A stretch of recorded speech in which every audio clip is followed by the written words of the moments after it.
Bonjour à tous. Dans cette vidéo à l'essentiel, nous allons voir la fonctionnalité Register et la sauvegarde du mot de passe à l'aide de bcrypt en asynchrone.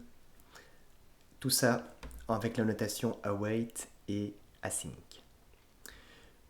Donc tout d'abord, le serveur reçoit une requête du client à l'adresse /API/users. C'est un post, une requête post.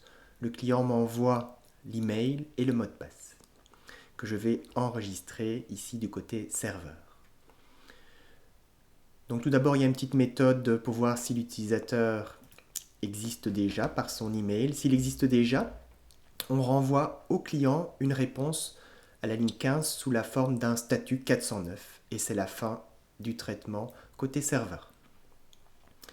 Sinon, on peut enregistrer le nouvel utilisateur. Donc on appelle la classe user avec new et on passe en paramètres donc le username, l'email et le mot de passe.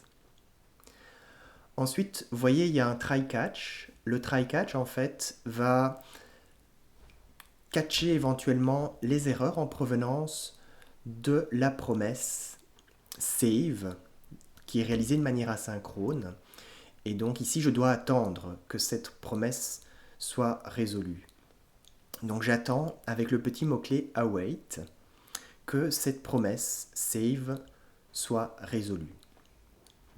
Quand vous écrivez await dans une fonction quelle qu'elle soit, il faut que cette fonction soit préfixée par async. Voilà, ça devient une fonction asynchrone. Donc voyons dans la classe user cette méthode save.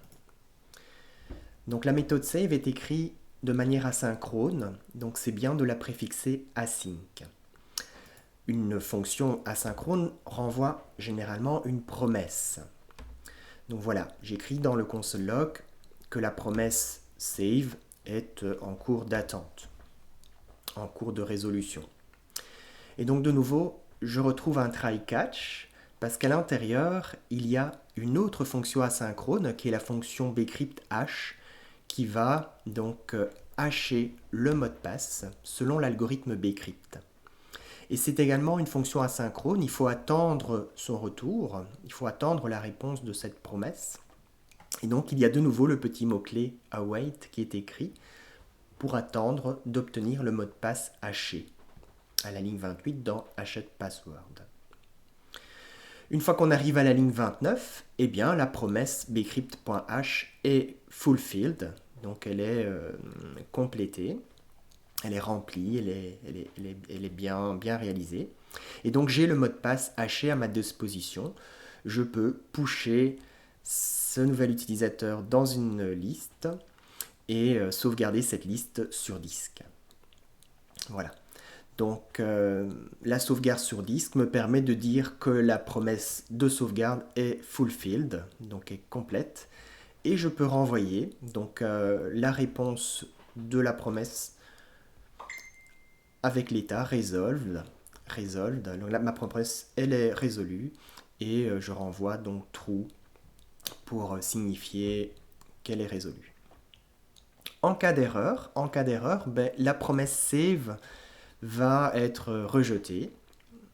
Et donc, dans ce cas-là, qu'il y ait une erreur soit dans le hash de bcrypt, soit dans le save user list to file, l'erreur va être catchée et donc mon save renvoie une promesse rejetée. Il y a une erreur soit dans hash, soit dans save user list to file. Et donc je reviens ici dans le register à la suite. À la ligne 20, donc si tout se passe bien, on reste dans le try. Si la promesse save est bien résolue, il n'y a pas de problème. On va rester dans le try. Si jamais il y a une erreur, si la promesse save est rejetée, là on catchera l'erreur et on renverra, j'affiche cette erreur dans la console et je renvoie au client un statut 500 pour lui dire serveur internal error. Dans le cas où tout se passe bien, là je vais donc à l'aide de JWT signer un token pour le renvoyer au client. Voilà, comme on a vu dans une vidéo précédente. Donc ceci clôture l'explication du register de manière asynchrone avec la méthode bcrypt également asynchrone, et tout ça avec les notations await et async.